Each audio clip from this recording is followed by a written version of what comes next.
Marko, and in this video I'm going to show you how to fix Hamster Kombat unable to log in.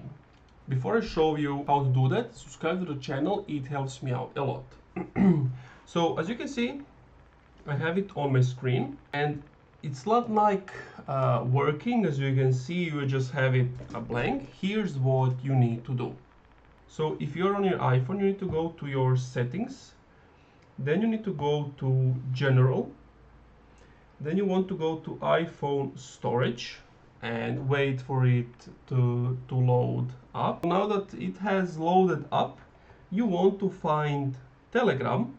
Once you have clicked on Telegram, you want to click on offload app, and that's basically going to delete cache, and then just open Telegram back again and try opening the wallet.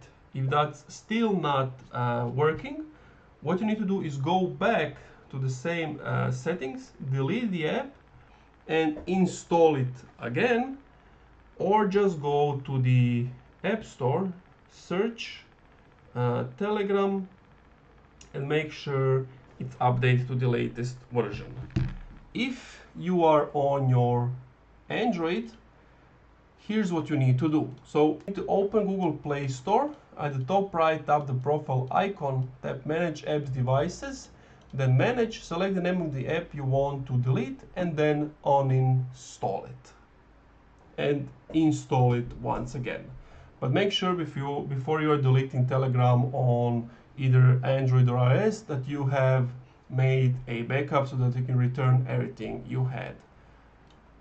And that's it. Thank you for watching this video. If you enjoyed, leave a like, comment, subscribe.